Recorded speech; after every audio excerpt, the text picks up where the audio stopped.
La réunion entre le gouvernement et les partis doit aussi évoquer le budget de la sécurité sociale qui sera examiné à partir de demain par les députés après avoir été rejeté en commission vendredi dernier. À La Réunion, le bilan de l'accident de rallye s'alourdit. Une enfant de 8 ans qui avait été hospitalisée en réanimation est décédée hier soir des suites de ses blessures. Annonce du parquet de Saint-Pierre aujourd'hui. Elle est de la même famille que les 2 autres enfants qui avaient perdu la vie après cette sortie de route sur le rallye de Saint-Joseph le dimanche 26 octobre. Plus de 600 poursuites pénales engagées pour harcèlement scolaire. Annonce du ministre de l'Éducation nationale, Édouard Geoffroy, sur TF1. Des cas entre 2022, date du début de la loi, et fin 2024. Le ministre précise que plus de 4200 mesures pénales alternatives ont aussi été prises pour des faits de harcèlement en milieu scolaire. Le président de la région de Valence en Espagne démissionne plus d'1 an après les inondations meurtrières. Carlos Masson faisait toujours l'objet de vives critiques, accusé de ne pas avoir pris la mesure de la catastrophe. 229 personnes sont mortes dans ces intempéries qui avaient dévasté cette région à l'est de l'Espagne. Et puis en foot, le joueur de Toulouse suspecté d'un geste raciste va passer devant la commission de discipline de la Ligue. Le Norvégien Aron Domoun, mis en cause par l'entraîneur du Havre dès hier après le match de la 11e journée de Ligue 1. Il avait ensuite reçu le soutien de son club qui avait parlé d'une accusation infondée. C'est la fin de cette édition. Très bon après-midi. 14h-16h, Brigitte Lahaie, Sud Radio. Bonjour à tous, nous allons passer ces 2 heures ensemble sur Sud Radio. Vous ne le savez peut-être pas, mais c'est la journée mondiale de la gentillesse aujourd'hui.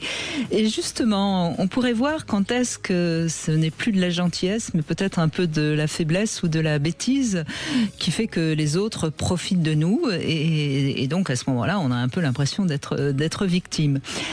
C'est Samuel Doc qui est avec nous aujourd'hui et on va voir pourquoi certaines personnes se sentent victimes, se sentent toujours victimes.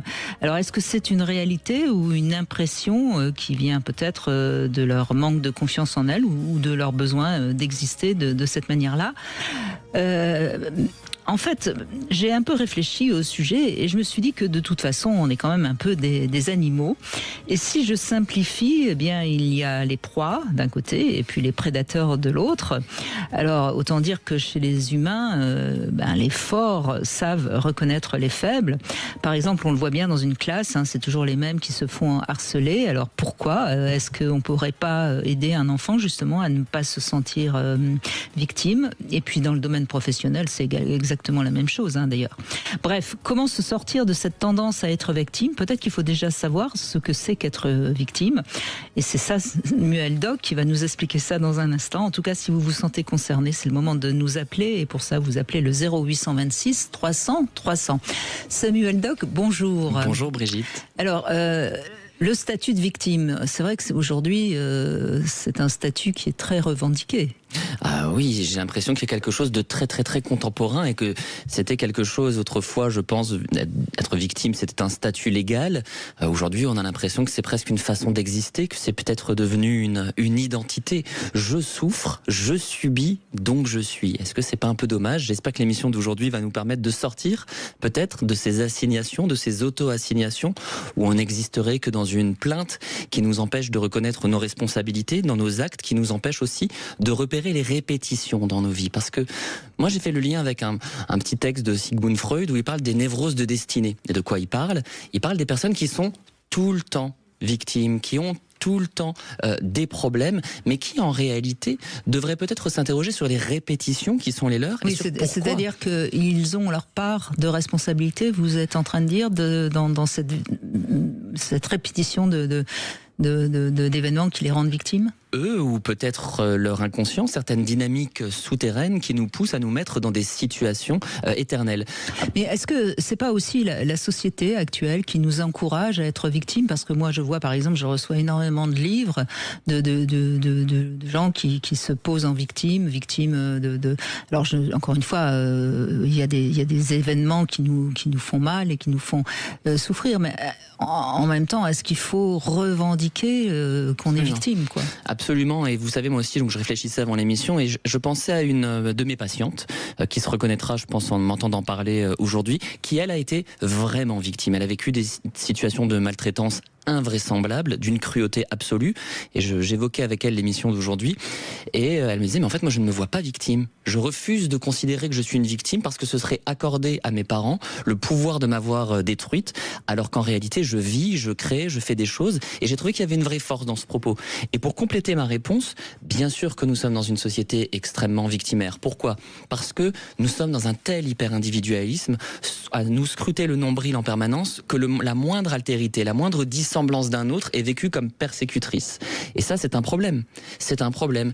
Peut-être qu'on pourrait réfléchir encore une fois un petit peu plus à nous-mêmes, à nos répétitions, à nos choix, et à quelque chose d'une affirmation de notre identité, plutôt que nous crisper, sur ce statut de victime qui ne veut rien dire. Est-ce que c'est pas là toute la différence ? C'est-à-dire que il faut pas dire je suis victime, mais j'ai été victime d'un accident. Ah bah ça change déjà bien les choses. C'est déjà ça peut-être qu'il faut entendre. C'est-à-dire que on n'est pas né victime et on n'est pas victime toute sa vie en fait. On est un être humain et puis de temps en temps, on est victime de quelque chose. Absolument, c'est vrai que le langage a son importance, et j'insiste, je pense aussi la temporalité. Je suis et j'ai été, c'est pas la même chose. Et si nous le sommes continuellement, peut-être que là il y a une certaine matière à s'interroger. Mais encore une fois, il y a une telle coupure, et que vous en parlez en évoquant les ouvrages que vous recevez hors plateau. J'ai l'impression qu'il y a un vrai épanouissement à se dire je souffre, j'ai subi cela.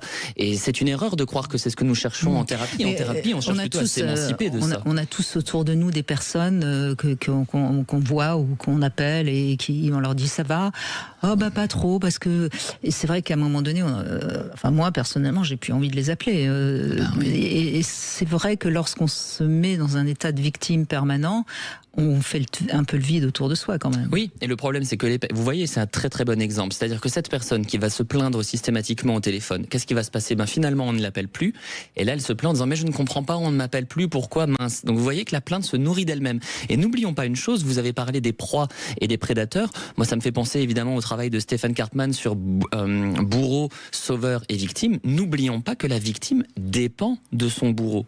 Elle en dépend. Et l'émission d'aujourd'hui, elle me semble importante parce que c'est l'occasion de sortir de ces schémas de pensée préfabriqués et de dire ok, je suis ni bourreau, ni sauveur, ni victime, je suis moi. Comment est-ce que je peux porter mon désir ? Comment est-ce que je peux identifier qui je suis pour éviter de me mettre dans des situations qui me coûtent en permanence ?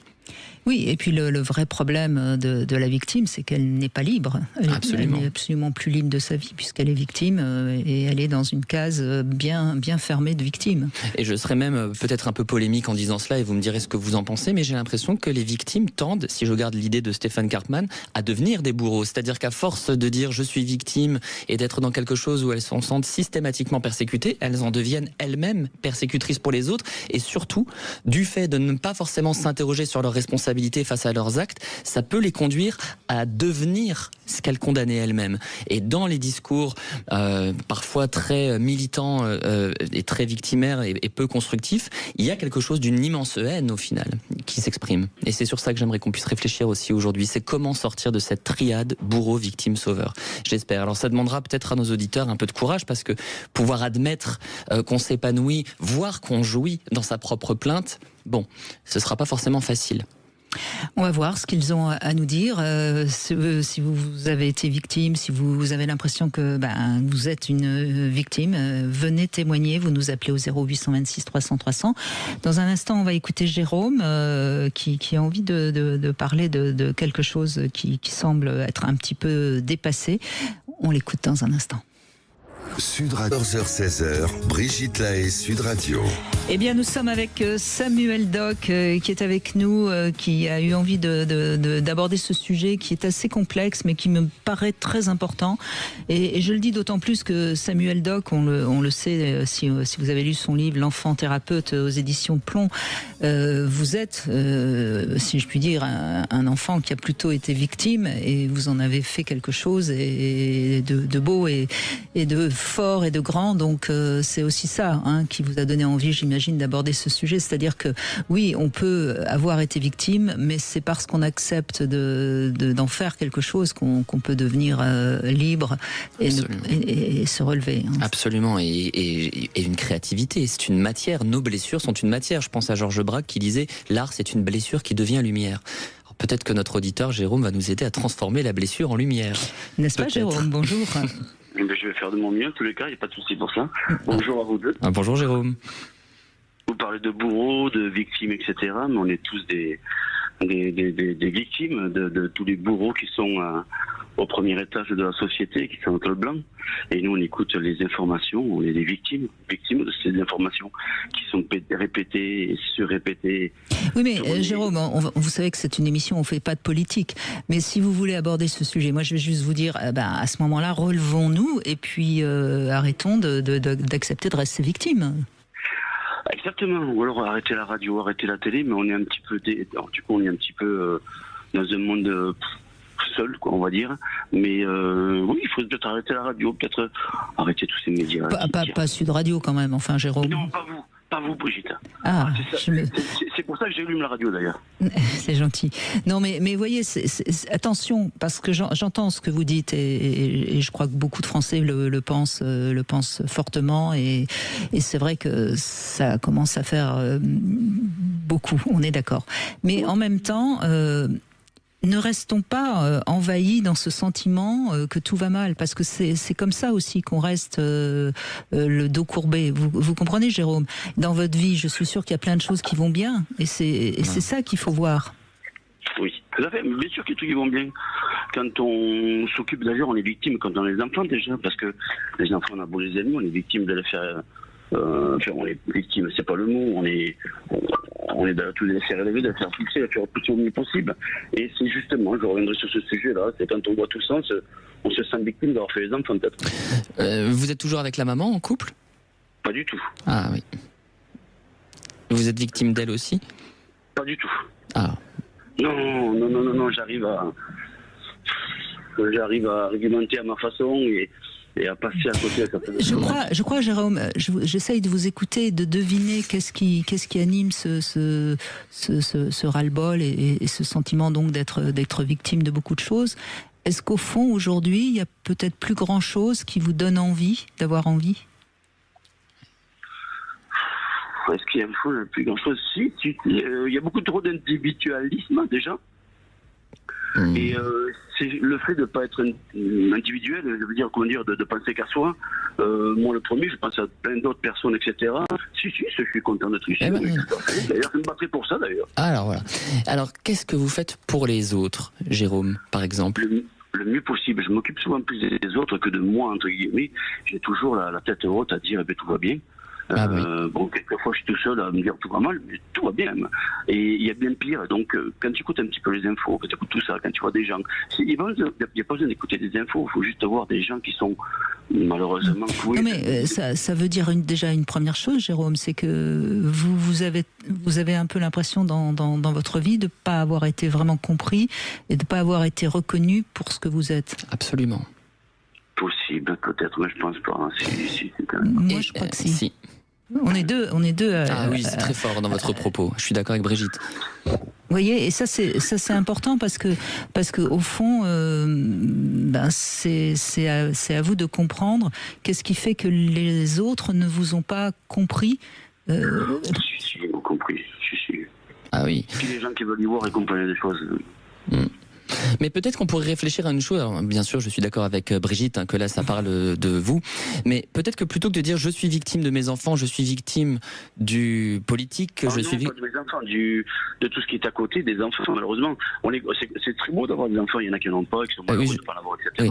Oui. Mais quand on voit le monde vivant aujourd'hui, on les met victimes à eux, d'ailleurs, dans un sens. Oui, enfin, je reprenais juste votre formule, mais peut-être qu'à l'avenir, vous pourriez dire je suis moi. C'est-à-dire changer le vocabulaire qui accompagne cette détresse qui est la vôtre, ou cet aspect, comme dit Brigitte, où voilà, vous êtes à bout et où c'est difficile et où il y a ce poids sur vos épaules. Changer la manière de le dire je suis complexe, je suis humain, je suis fait de nuances, pour sortir justement de ce je suis victime. Est-ce que vous seriez d'accord pour essayer de proscrire presque le terme de votre vocabulaire pour vous emparer en fait de toutes ces forces qui sont les vôtres?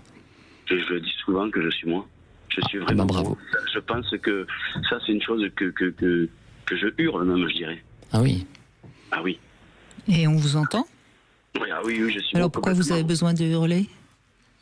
Ah, je le hurle parce que je dis bien que je suis moi. Je suis Non moi, mais excusez-moi, hein, je joue un peu sur les mots, mais ça fait sourire Samuel parce qu'il comprend bien ce que ça veut dire. Vous voyez, quand on dit je hurle, ça veut dire qu'il y a quelque part il y a de la colère ou le sentiment de ne pas être entendu. Oui, et pour compléter ce que dit Brigitte, Jérôme, j'ai le sentiment que vous ne nous dites pas tout et qu'il y a dû avoir des choses drôlement difficiles dans votre vie. Je me trompe ? Oui et non, comme tout le monde, je dirais, mais c'est moins difficile que d'autres, certainement moins difficile que d'autres. Mais les autres, on s'en fiche, c'est vous qui comptez. Ah oui, mais il faut regarder pour comparer, il faut savoir voir à côté aussi. Mais personne n'a demandé de comparer. Pourquoi comparer? Oui. On forme un duo impeccable, hein, Samuel. On est synchrone. Pourquoi avoir besoin de comparer?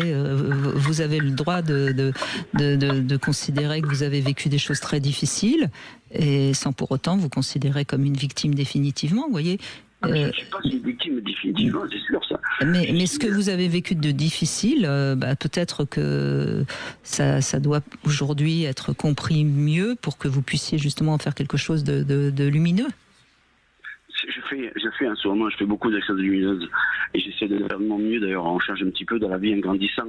On change beaucoup. On s'assouplit, on va dire. On s'énerve moins.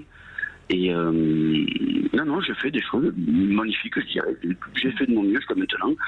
Et je dis bien que non, je suis pas là. Enfin, je suis victime, ça toi victime. On est moi, je suis de toute façon. Brigitte, oui. La vie, des fois, nous rend victimes, mais on n'est pas si victime que ça quand on rentre à côté. Mais non, mais déjà être en France, c'est déjà un atout extraordinaire. Parfois, il faut se le rappeler parce que s'il y a on voit quand on regarde un peu les infos des tas d'endroits où c'est pas très facile. Hein. Absolument. Vous faites bien de le rappeler. Et ça aussi, c'est politique. Oui. Quelle serait comme ça votre envie pour je sais pas moi, pour les mois qui viennent? Qu'est-ce que vous aimeriez? C'est tranquillement. Non, j'ai rien de bien passionnant qui puisse arriver de plus. Ça, vous voyez, c'est pareil, là, ça donne pas très envie. Vous savez, une vie, c'est comme une maison. Avant de faire la charpente, il faut s'occuper des fondations, Jérôme. Mais c'est bien fondé déjà, vous inquiétez pas. C'est bien fondé, il n'y a pas de souci, mais non, je veux dire, ça se déroule tout seul. Non. Oui. Bon. Écoute, en tout cas, merci d'avoir témoigné, parce que votre témoignage, je crois qu'il est très parlant. Ah oui. Pour nous d'abord, pour Samuel et moi, et puis pour ceux qui écoutent, parce qu'on voit bien qu'il y a quelque chose qui est lourd à porter pour vous. On n'a pas eu envie de vous en poser plus de questions, parce qu'on a bien compris que vous n'aviez pas envie d'en parler.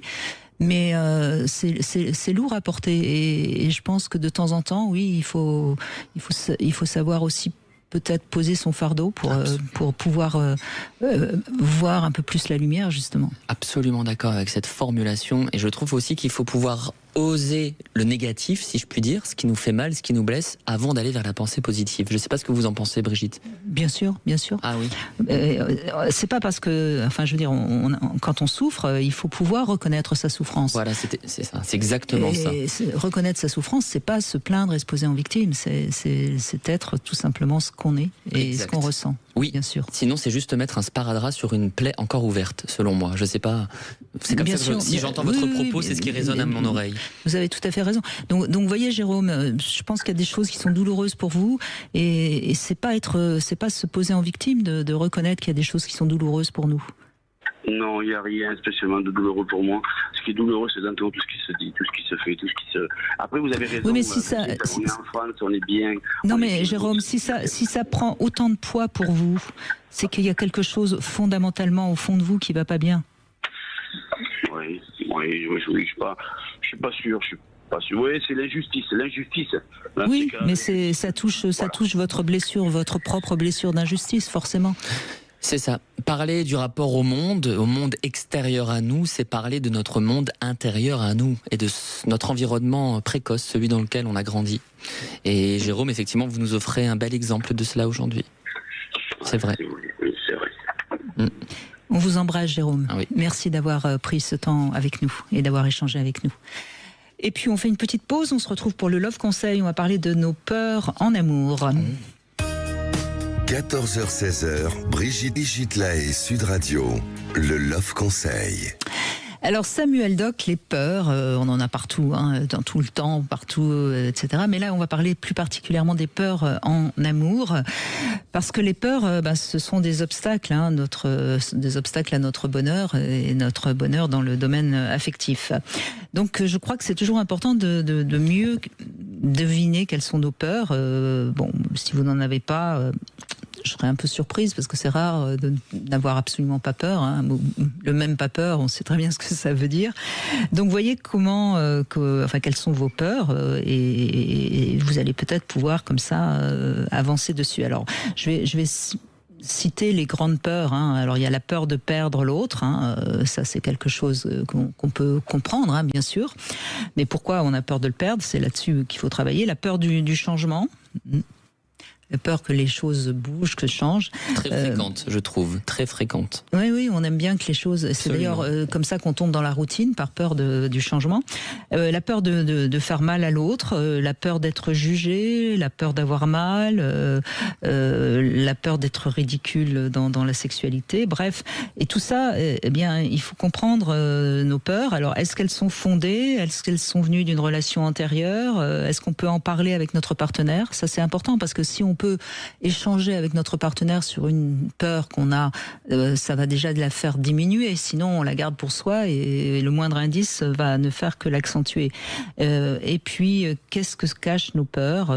Moi, je crois que l'opposé de la peur, c'est de chercher la sécurité pour se rassurer, mais à force de vouloir se rassurer, on va créer un comportement qui est parfois antinomique avec l'amour.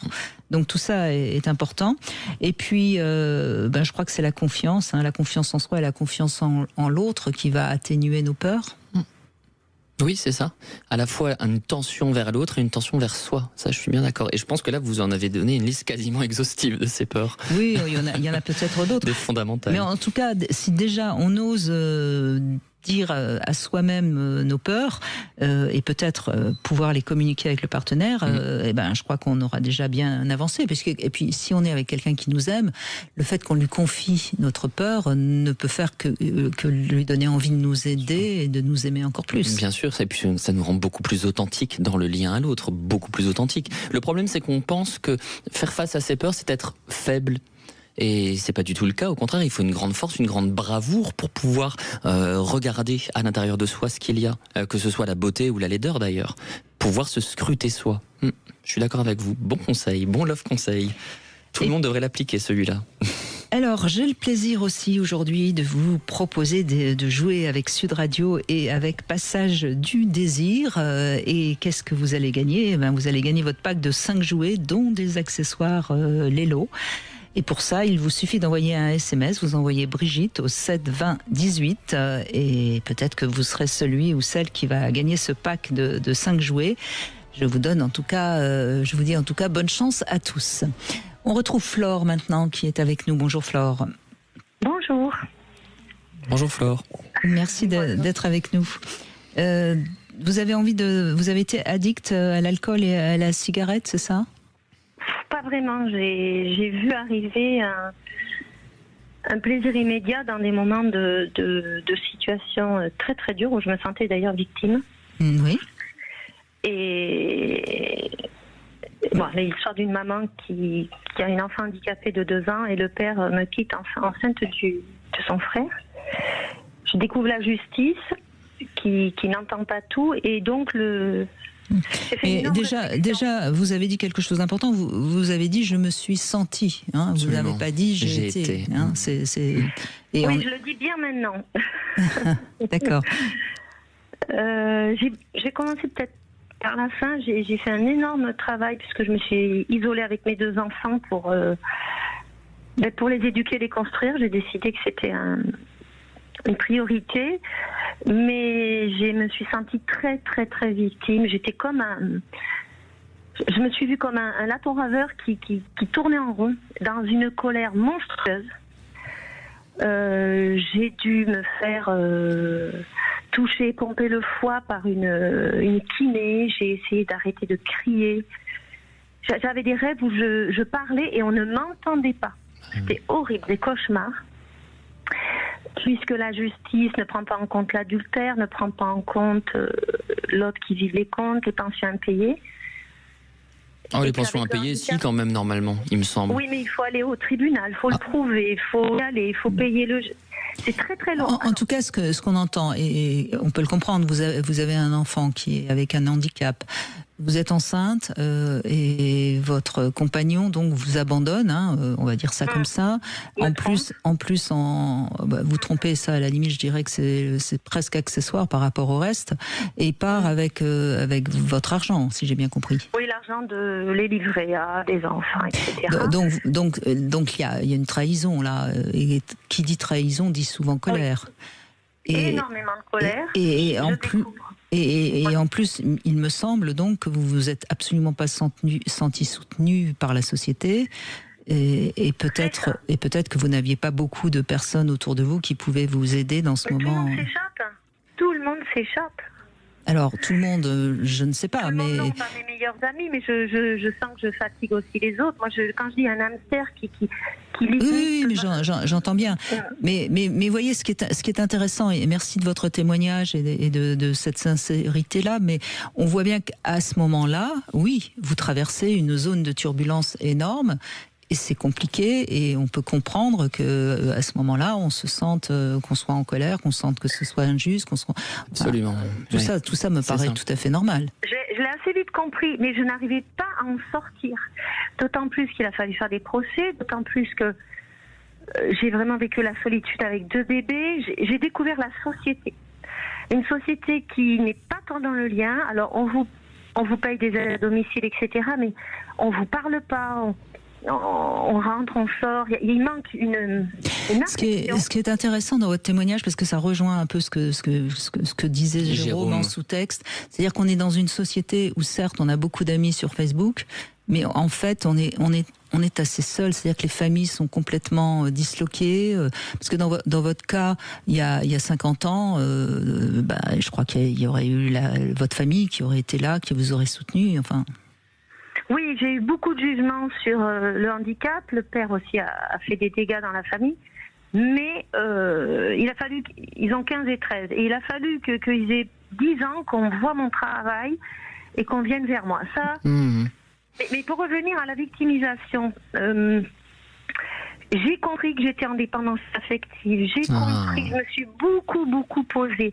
Juste, je fumais beaucoup le soir devant la fenêtre. Ma fille m'a dit tu sens mauvais, ça a été génial. Oui. D'abord, j'en avais marre de fumer, mais j'avais une copine. Puis c'était juste un petit verre le soir pour un moment de plaisir. Personne ne me téléphonait. Vous êtes seul avec 2 bébés. Vous n'avez pas les copines qui téléphonent, et elles ont leur vie d'ailleurs. Ensuite, j'ai beaucoup réfléchi à la notion de victime. Alors, étymologiquement, c'est quand même être sacrifié dans les premières définitions. Voilà, on sacrifiait un animal. Et en fin de compte, j'ai fait une découverte de toutes mes nuits seules, étonnamment. Parce que c'était une bête offerte. Bon, après, il y a quelqu'un qui souffre. Enfin, là vous parlez du bouc émissaire, c'est pas tout à fait... Voilà. Oui. Mais on retrouve ça dans les définitions. Je suis allée chercher des... Et en fin de compte, du côté de ma mère, c'est des résistants.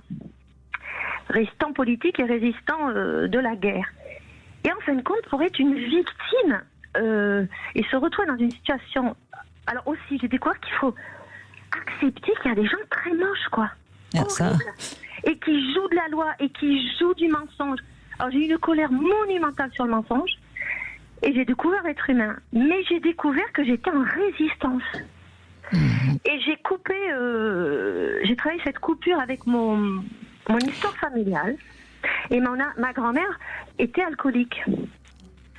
Elle avait beaucoup souffert d'un drame aussi personnel. Et j'ai dit, ça vous appartient. Oui, mais ce que vous êtes en train de dire, si j'essaye de saisir assez rapidement, c'est qu'au fond, vous avez choisi une personne toxique... Et vous avez compris que ce choix-là, vous l'aviez fait quand même de manière certes inconsciente, mais vous l'aviez fait. Et qu'il y avait une répétition, oui.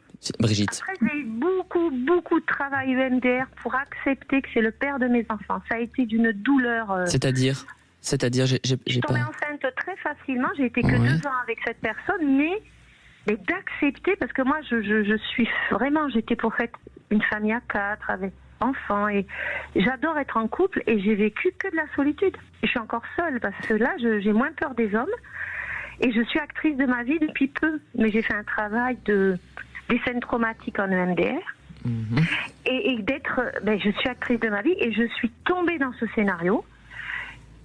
Après, il faut des années pour dézoomer, quoi. Hein. Oui, je comprends ce que vous voulez dire. Moi, ce que je retiens aussi, vous avez dit en début d'intervention que vous étiez prise dans la colère, que vous aviez une difficulté à sortir du silence, que vous aviez le sentiment aussi d'avoir des pensées qui tournaient en boucle. Moi, je peux comprendre dans ce cas-là, Flore, et vraiment de tout cœur, je suis avec vous, que vous ayez trouvé le relais de l'alcool. C'est-à-dire que dans ces cas-là, l'alcool, ça devient une forme...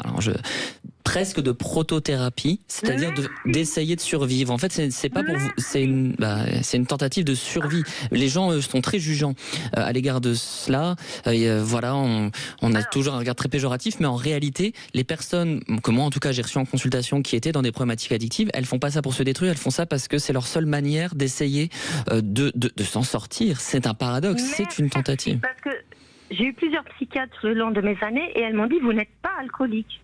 Et j'ai dit non, mais j'ai besoin du verre. Après, j'ai la chance de connecter à mon corps, danseuse, comédienne, etc. Et sportive. Et je déteste le lendemain, ce côté fatigué, embrumé, insupportable. Et avec les enfants, faut être élégant, faut donner l'exemple. Les enfants m'ont aussi sauvée. En tout cas, ils vous ont permis de tenir debout dans ce moment très difficile, oui. Ça, on l'entend. J'apprécie beaucoup ce que dit le docteur, parce que justement, Samuel qui est avec. Il y avait personne. Le soir, il y avait personne. C'est ça. Ouais. Moi, je vais vous dire un trauma, c'est un secret un peu. J'ai pas entendu mon prénom. Vraiment, dans la semaine, j'entendais maman, mais j'étais plus entourée d'adultes. Ah, c'est très fort, très douloureux. J'ai des choses à écrire là-dessus, parce que le soir, les copines avaient quand même leur vie. Après, il y en a qui quand même se sont échappées. Je n'ai pas eu de problème avec le handicap. J'ai autre chose à raconter, c'est que là, j'ai 54 ans. À 26 ans, j'ai perdu mon futur mari, une très grande histoire d'amour en voiture. Il avait 28 ans, j'avais 26 ans. Et la mort de cet homme, je ne me suis pas du tout victimisée. J'ai senti que c'était son heure. Un accident de voiture, c'est tellement horriblement bête, con. Il y en a qui s'en sortent, et d'autres pas. Que j'étais séchée par un destin. Et ça a un peu étonné tout le monde. Mais la méchanceté, quelqu'un qui revient, et puis vous êtes lié à vie avec le père des enfants, donc ça, j'ai fait un travail énorme là-dessus, parce que je suis accusée de beaucoup de choses, et j'étais aussi, comme vous dire, peut-être victime de moi-même. Je sais pas. C'est ça. Mais c'est ça. Et puis c'est surtout que je parlais en introduction du triangle de Karpman, c'est-à-dire bourreau, victime, sauveur. La réalité, c'est qu'on est les trois. Nous sommes tous tout. Nous sommes tous tout. Nous avons tous des côtés bourreaux, nous avons tous des côtés sauveurs, nous avons tous des côtés victimes, parce qu'on est humain, qu'on est des êtres de nuances. Et ça s'entend. Vous dites très bien que vous avez vécu des traumatismes très graves. Je veux dire, voilà. Et que vous avez essayé de composer. Protection judiciaire, etc. Par contre, sous anonymat. Parce qu'il me poursuivait. Par contre, je coupe pour elle, parce que j'ai tellement envie de dire deux choses, mais j'ai vu que je suis quelqu'un qui a un métier dirigé vers l'autre, et j'ai beaucoup lu, et voilà. Et maintenant, je trouve que la facture est un peu chère. Oui, en même temps, non mais Flore, c'est clair qu'on entend bien tout ce que vous avez traversé. On n'a pas envie de le traverser à votre place, hein, on est bien d'accord. Mais vous en avez fait quelque chose, et c'est encore une fois ce qui est important dans votre témoignage. On n'entend pas une victime à vie. On entend une femme qui s'est redressée, qui a visiblement très bien élevé ses deux enfants avec toutes les difficultés que pourtant vous aviez. Voilà. Quand on est victime, on est comme dans l'eau et c'est un eau secours aussi. Mais c'est un marécage. On est dans un marécage quand on est victime. Exactement. Et donc il y a quelque chose qui nous entraîne vers le bas et en même temps on a envie de rejoindre la rive parce que c'est pas très confortable. Mais en même temps il faut tellement de force pour rejoindre la rive qu'on peut rester dans le marécage. Exactement. Et je vais dire une chose. Heureusement que j'ai rencontré cette moche personne, pour rester poli, à 38 ans. Parce que ça aurait été très compliqué. Parce qu'après, j'ai nourri d'histoires très, très gratifiantes et nourrisses avant. Et je pense qu'ils m'ont sauvée. À tous ceux qui entendent, il faut pas lâcher, il faut écouter ses émotions. Ah oui, alors ça c'est certain. Ça c'est certain. Flore, le conseil que vous donnez à nos auditeurs est tout à fait judicieux. C'est-à-dire que on n'essaie pas de contrôler une pensée ou une émotion. On essaie d'entendre ce qu'elle a à nous dire. En fait, nos émotions sont nos alliés, même quand elles font mal. On se dit tiens. Qu'est-ce qui frappe à la porte de mon esprit? Est-ce la colère, la joie, le dégoût? Pourquoi? Qu'est-ce que ça m'invite à penser? Et puis surtout, vous le dites aussi très bien, c'est que les drames de notre vie sont souvent une invitation à se rencontrer soi-même. Donc ça, je peux que vous donner raison. En tout cas, joli témoignage. Merci beaucoup, Flore. Oui, merci infiniment. Et bon courage. On continue dans un instant avec vous au 0826 300 300. N'hésitez pas également, ou vous pouvez, si vous préférez, envoyer un SMS. Vous envoyez Brigitte votre message au 7 20 18. 16h, Brigitte Lahaie, Sud Radio. Samuel Doc est avec nous. Vous êtes psychothérapeute et particulièrement docteur en psychopathologie. Et c'est pourquoi vous aviez envie d'aborder cette question de la victime. Parce que c'est important de mettre les vrais mots sur ce terme. On est toujours victime sinon, ou jamais d'ailleurs. Et de nommer, et justement, vous dites mettre les vrais mots, c'est pouvoir nommer différemment nos actions, notre histoire, nos émotions, pour transformer la partition et jouer de cette musique autrement, cette musique qu'on appelle l'existence humaine. Eh bien, on va voir ce que nous dit Émilie. Bonjour Émilie. Bonjour Brigitte et Samuel. Bonjour, bonjour. Je vous appelle parce que j'ai une addiction au sucre et surtout au chocolat. Donc j'en mange énormément pour apaiser la tristesse. Ah, donc vous êtes victime de votre gourmandise. On peut dire ça. Je blague. Et on peut dire que le chocolat c'est mon doudou. Et en Absolument. fait ma tristesse, j'ai pu identifier d'où elle venait. C'est quand j'ai des problèmes que je n'arrive pas à régler. Actuellement c'est le manque d'amour et le manque d'argent. Et là où c'est mauvais comme habitude, c'est le chocolat, c'est que j'en mange jusqu'à avoir mal au ventre et je m'arrête uniquement parce que j'ai mal au ventre. Aïe, aïe, aïe. Et j'imagine que vous prenez du poids? Alors heureusement non, très peu. Donc, je suis assez active aussi, donc tant mieux, je suppose que j'élimine comme ça. Mais ça représente des grandes quantités de chocolat alors que vous mangez? En ce moment, je mange du Nutella et un pot, ça doit me faire 24 heures ou 48 heures. Ah oui, quand même. Puis en plus, le Nutella, c'est pas le moins méchant de tous les chocolats. Mais vous dites que vous manquez d'amour et vous manquez d'argent, donc c'est deux choses qui sont quand même pas tout à fait sur le même plan. En effet, c'est que je remarque que quand j'ai une émotion désagréable, je la soulage avec du chocolat. Et j'ai beau agir pour rencontrer quelqu'un ou trouver un complément de salaire, ça se fait pas aussi facilement. Oui, mais vous avez remarqué que vous avez une émotion, vous n'êtes pas bien, vous mangez du chocolat et après vous êtes encore moins bien. Ça, vous l'avez remarqué? Oui, là où je suis moins bien, c'est que j'ai de la culpabilité parce que j'ai mal au ventre. Je me suis fait mal au ventre. Mais ça, c'est la définition même de l'addiction. Absolument. On peut manger un peu de chocolat pour aller mieux et puis se dire ça fait du bien et en effet on va mieux. Quand on est vraiment dans l'addiction, c'est que après on se sent encore plus mal parce que justement on se sent et donc vous êtes vraiment et là il y a peut-être besoin de vous faire aider par rapport à cette addiction. Il y a pas 36 solutions, non? Ah bon, d'accord. Oui, et c'est d'autant plus vrai qu'une addiction, c'est la rencontre d'un désarroi et d'un toxique et d'un objet. Et là, c'est un petit peu la même chose. Vous dites, voilà, je souffre d'une grande solitude et j'ai rencontré quelque part un objet, donc ce chocolat, ce sucre, qui me soulage. Et en plus, vous savez que le sucre, c'est justement vraiment très, très, très addictogène. Je suis d'accord avec Brigitte lorsqu'elle vous invite à vous faire aider parce que peut-être que cette solitude triste que vous décrivez masque un vécu dépressif en réalité, et comme l'auditrice précédente, que vous cherchez avec cet objet un étayage que vous pourriez peut-être améliorer ou transformer si vous étiez en thérapie, si vous aviez un antidépresseur, si vous étiez en fait véritablement porté et aidé, plutôt que d'essayer de vous aider vous-même avec ce qui manifestement ne vous fait pas du bien, c'est-à-dire le sucre. Qu'est-ce que vous en pensez ? Oui, mon médecin a diagnostiqué une dépression, donc j'ai commencé à prendre des antidépresseurs et j'ai trouvé un centre de réhabilitation psychologique, et donc voilà, le prochain rendez-vous est dans 1 mois. Ah, voilà. Vous avez vu le flair du psy. Ben oui, parce que vous pouvez pas rencontrer quelqu'un dans l'état dans lequel vous êtes. C'est obligatoirement difficile. Il faut d'abord que vous puissiez être à nouveau bien avec vous-même, vous rencontrer vous-même, si je peux me permettre, et ensuite vous pourrez rencontrer quelqu'un. Comment vous pouvez rencontrer quelqu'un actuellement ? Oui, et je vais vous donner un petit exercice à faire, Émilie, que les autres auditeurs pourront faire aussi. Tous les jours, vous notez une phrase d'une chose que vous avez faite et dont vous êtes fier. C'est pas grand chose, vous mettez, ça va être vraiment même des choses dérisoires. J'ai réussi un créneau en voiture qui était pas facile. J'ai réussi à envoyer un mail que je devais envoyer depuis longtemps. J'ai fini un livre. Même je me suis lavé les dents si vous êtes dans un jour où vous êtes très très très mélancolique. Une chose. Et ça va vous aider à repenser en fait le rapport à votre identité et à faire tenir quelque chose. Je sais que ça a l'air d'être un conseil un petit peu bébête, un petit peu académique, mais quand on vit une solitude comme ça, quand on n'est plus très fier de soi, qu'on n'a pas une belle image de soi, on peut agir et on peut essayer de reconstituer cognitivement le rapport à soi. Bien sûr, oui. Non, mais je suis Notez d'accord, tous les jours une petite phrase. Tous les jours une petite phrase. Aujourd'hui, j'ai réussi ça. C'est pas grand-chose, personne ne le saura jamais, mais moi je le sais. Et vous en faites une sorte de journal de la valorisation de vous-même. Et ça peut être bien.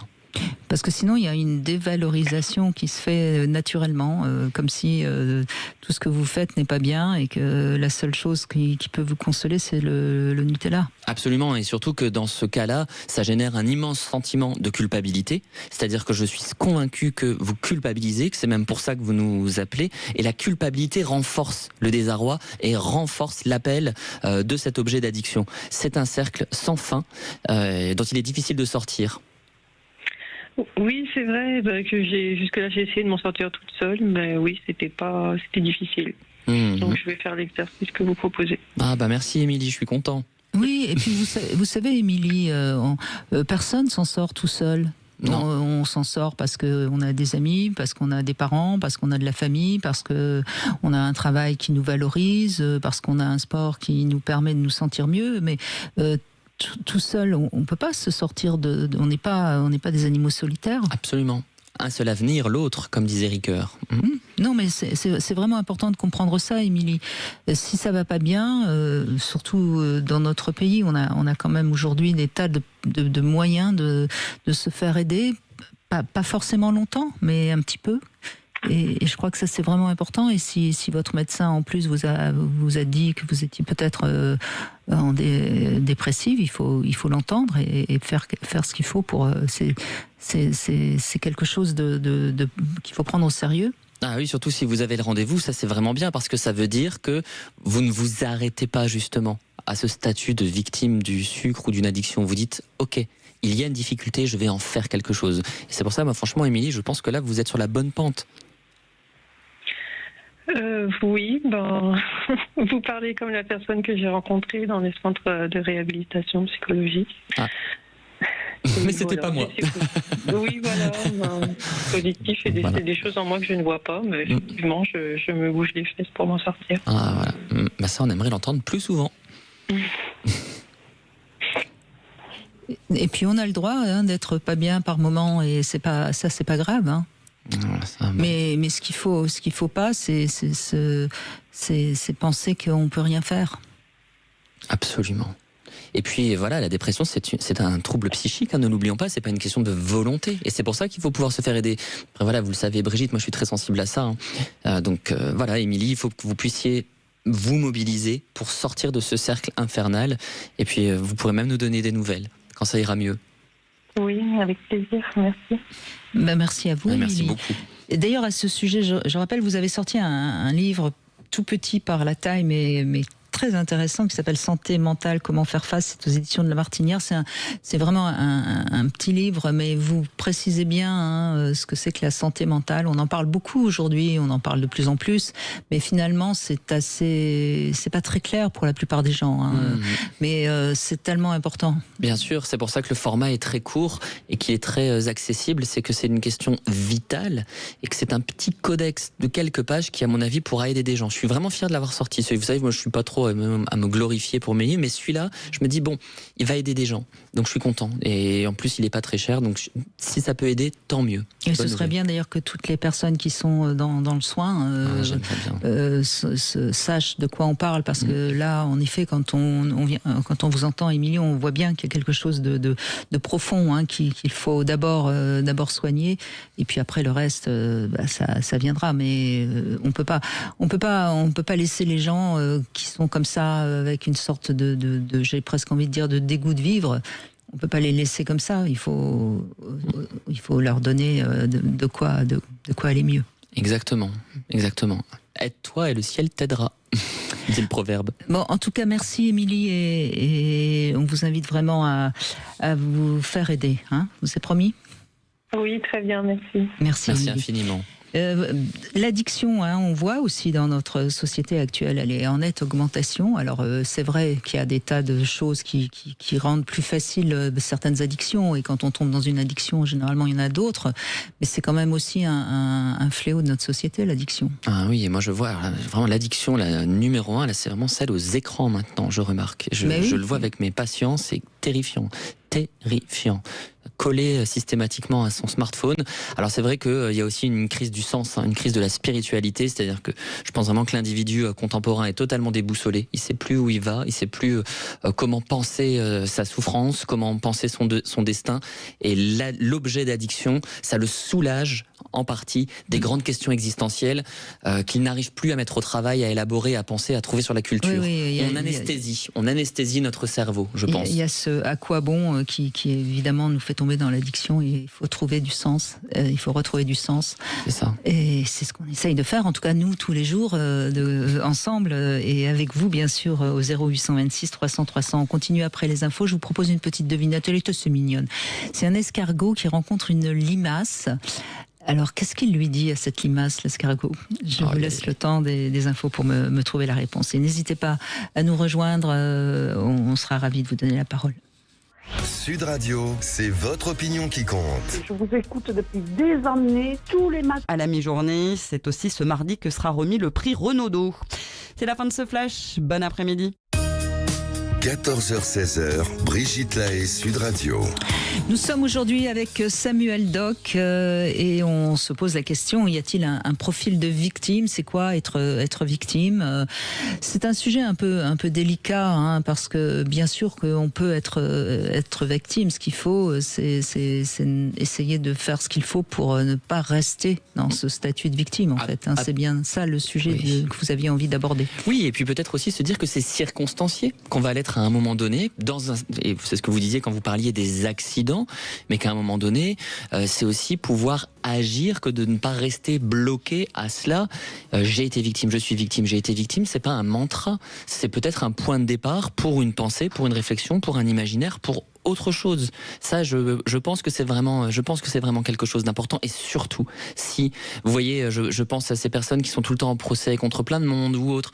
Qu'est-ce qui se passe ? Où est notre part de responsabilité ? Et dire qu'il y a une part de responsabilité, ça veut pas dire qu'on est en faute. Vous comprenez ? De la même manière que pouvoir refuser le statut de victime, ça veut pas dire qu'on est bourreau. Voilà, c'est mettre de la nuance et mettre de l'humanité. En tout cas, c'est ce que je souhaite à nos auditeurs aujourd'hui, même si bien sûr que notre propos pourra être perçu de manière polémique et qu'il s'agit absolument pas d'ensilencer, d'invisibiliser des faits graves, que ce soit pénal ou criminel ou que sais-je. Voilà, non. Pas du tout, c'est pas ça l'idée, c'est juste de ne pas faire de l'état de victime une identité. Je crois, Samuel Doc, je connais assez votre travail pour savoir que c'est pas votre propos du tout, c'est juste pour aider justement les personnes à se redresser et à ne pas courber l'échine sans cesse parce qu'on a des choses qui sont difficiles dans la vie. Alors, on va donner la parole à Isabelle, mais d'abord je voudrais la réponse à ma devinette. C'est ce petit escargot qui rencontre cette limace, qu'est-ce qu'il lui dit ?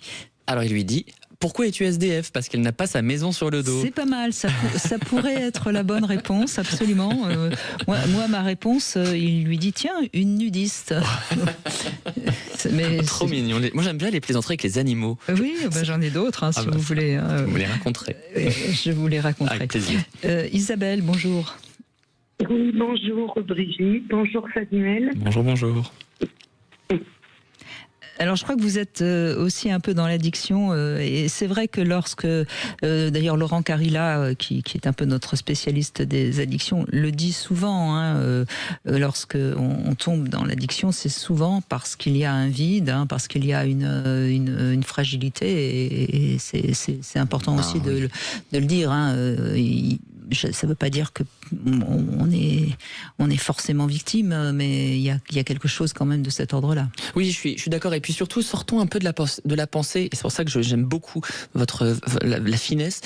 C'est de la nuance. On n'est pas obligé d'être des êtres moraux. Vous comprenez? Il y a cette idée gentil, victime, généreux.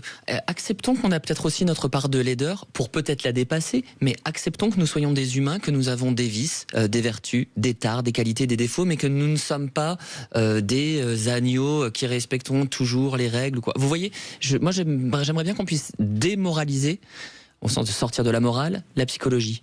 On n'a pas à être des êtres moraux, en fait. Pourquoi? On est humain. Qu'est-ce que vous en pensez? Oui, bien sûr. Isabelle, allez-y, je vous en prie. Oui, tout à fait. Oui, après, moi, je suis addict à la cigarette.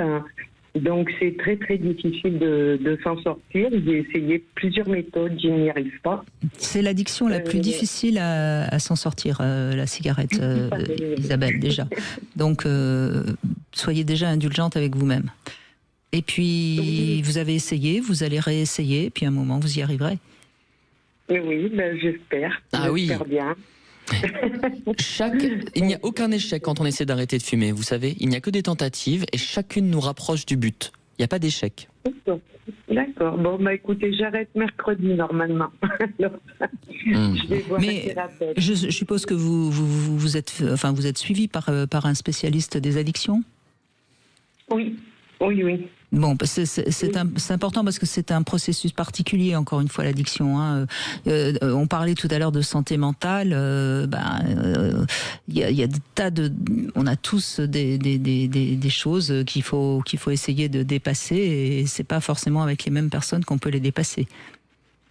Oui, tout à fait. Oui, c'est vrai que la psychologue du tabac elle est importante.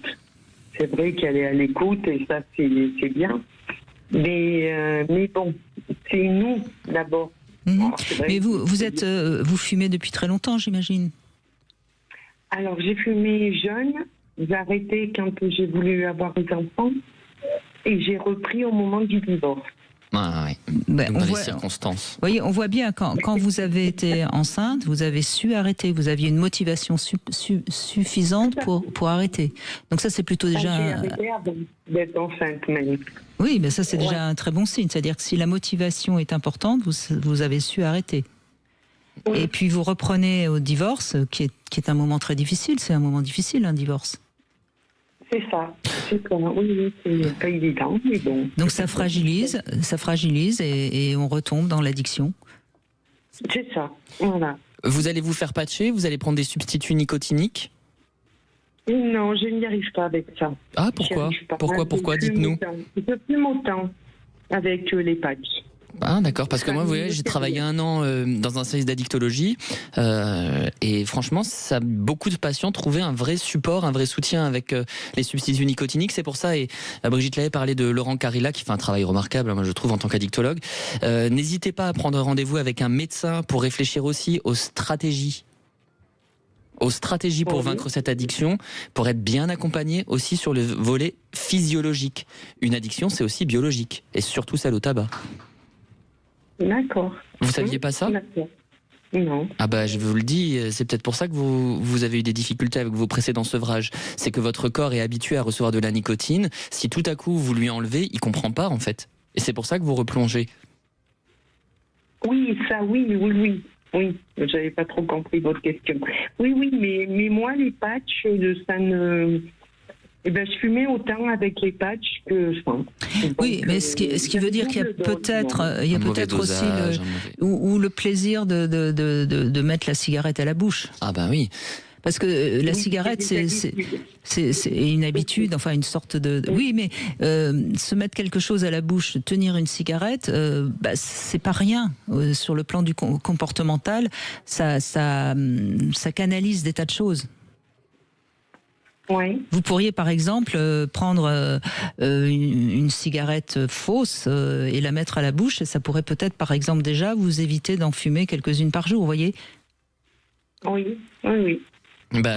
Oui, c'est ce qu'elle vous dit là, c'est absolument fondamental. C'est l'oralité, c'est le plaisir de bouche. Et quand je parlais, j'explique tout. Quand je parlais du rapport physiologique, ça ne suffit pas. Bien sûr qu'il y a aussi une dépendance qui est comportementale et qui est psychologique. Et il va falloir que vous puissiez penser tout ça. Mais j'insiste, franchement, en vous écoutant, je pense qu'il faut un médecin addictologue. Il faut quelqu'un qui vous guide un peu, qui vous coache un peu et qui vous donne de vrais outils. D'accord. Parce que moi, je me suis intéressée justement à cette question de la cigarette parce qu'on rencontre énormément de gens qui fument énormément et qui considèrent que c'est pas grave parce que ils veulent pas reconnaître qu'ils sont dans une addiction. Hein. Bon, c'est pas encore une fois. Non, je parle pas de vous. Et quand vous leur posez la question des cigarettes plaisir, elles sont pas si nombreuses. Les 80% des cigarettes sont des cigarettes de comportement.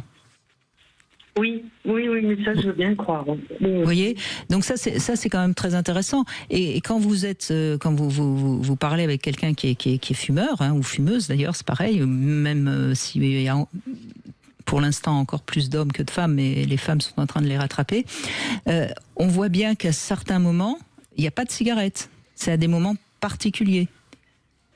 Oui, tout à fait. Il y a des moments où on peut rester 2 heures sans fumer parce qu'on est occupé à faire quelque chose. C'est une sorte de doudou, la cigarette. Et c'est ça qui est aussi très important à comprendre. Oui, mais ça, je le sais. J'en suis consciente. Vous dites, vous savez beaucoup de choses, mais vous n'avez pas encore fait. J'arrive pas à y arriver. Mais vous voyez, là, c'est ça qui est intéressant. Vous voyez, c'est que vous dites, voilà, quelque part, que vous êtes victime de votre addiction, et quand on vous interpelle, vous dites, je sais. Il faut sortir de ça. Sortez de cela. Sortez de ce schéma. Libérez-vous. Et ne soyez même pas forcément d'accord avec tout ce qu'on dit. Libérez-vous. Oui, c'est ce que je vais faire. Je vais vous écouter. Je vous donnerai des nouvelles. 6 mois, je vous rappellerai. Et puis vous allez voir les économies que vous allez faire, ça va être formidable. Ça c'est bien dit.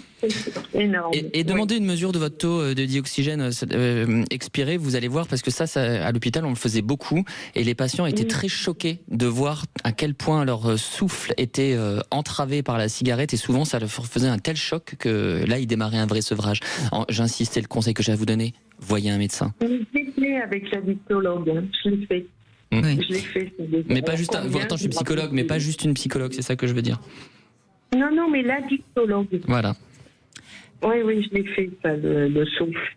Bah, super. Oui, ça fait peur. Bon. Et bon courage, Isabelle. Oui, bravo, Isabelle. Merci beaucoup. Passez une belle après-midi. Vous aussi, Isabelle. Merci beaucoup. Allez, on continue dans un instant et vous pouvez nous rejoindre si vous le désirez, si vous avez envie d'échanger avec Samuel Doc au 0826 300 300. À tout de suite. Sud Radio. Parlons vrai. Brigitte Lahaie, Sud Radio, c'est maintenant. Eh bien, Samuel Doc, on va sortir un peu du sujet du jour et des victimes pour écouter Arnaud qui, je crois, va nous parler de cette phrase magique qu'il a entendue et qui l'a fait réagir. Bonjour Arnaud. Oui, bonjour. Bonjour. Merci d'être avec nous, Arnaud. Merci à vous pour m'avoir invité. Je vous en prie, on vous écoute. Oui, alors moi je dirais que la phrase qui m'a vraiment fait comprendre pas mal de choses, c'était une journée banale, hein. Comme toutes les autres, c'était le matin, et je m'apercevais que ce que je mangeais, mon petit déjeuner, avait moins de saveur qu'à l'habitude, vraiment sans goût, quoi. Et en fait, je me suis dit, je me posais plein de questions existentielles, ça a toujours été.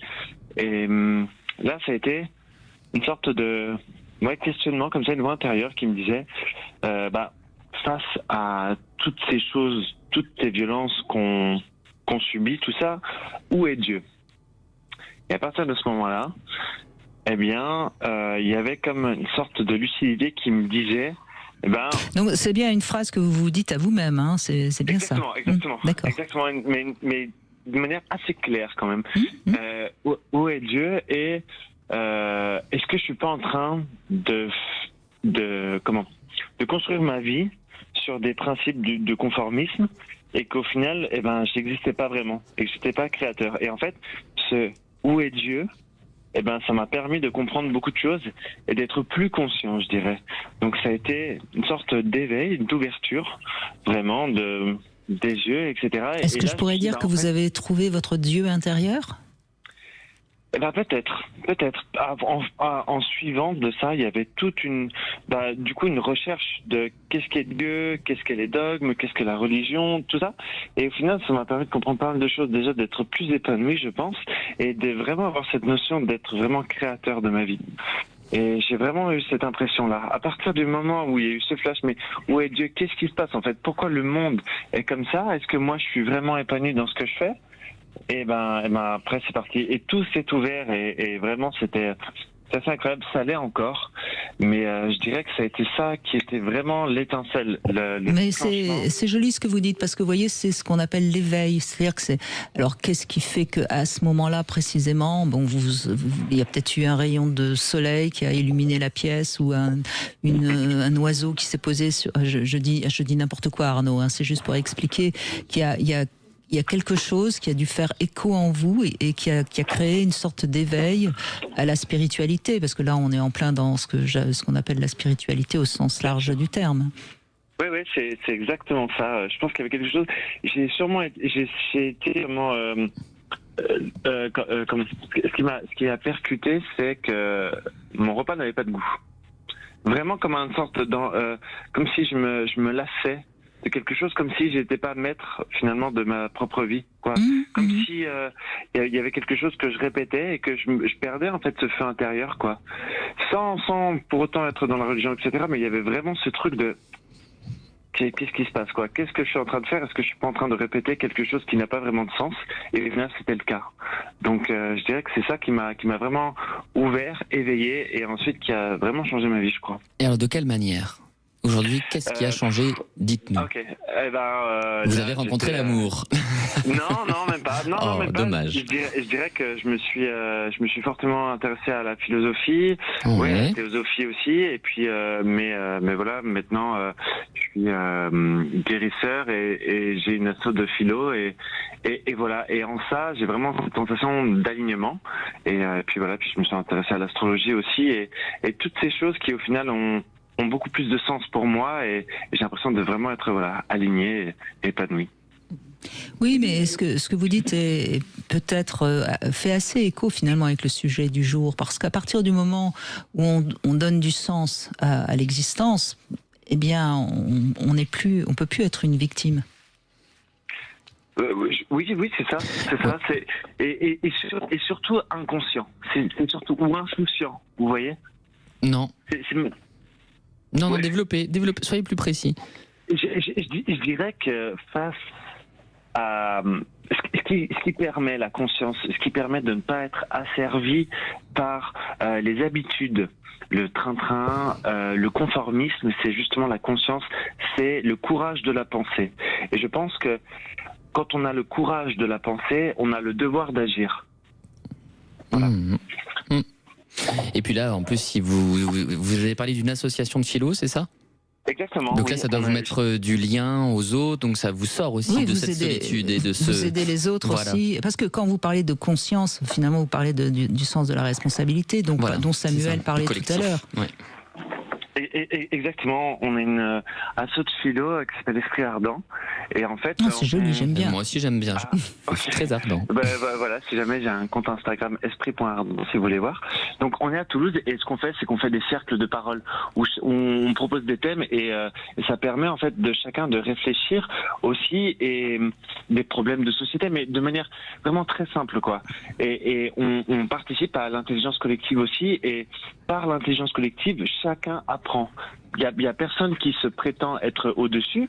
Il y a des médiateurs qui permettent de donner la parole, mais ça, c'est vraiment, ça participe en fait. Il y a de l'échange, et sincèrement, si aujourd'hui on a autant de gens anxieux, dépressifs, c'est parce que ça manque d'échange justement. Exactement. Donc vous faites quelque chose de très utile, bien sûr.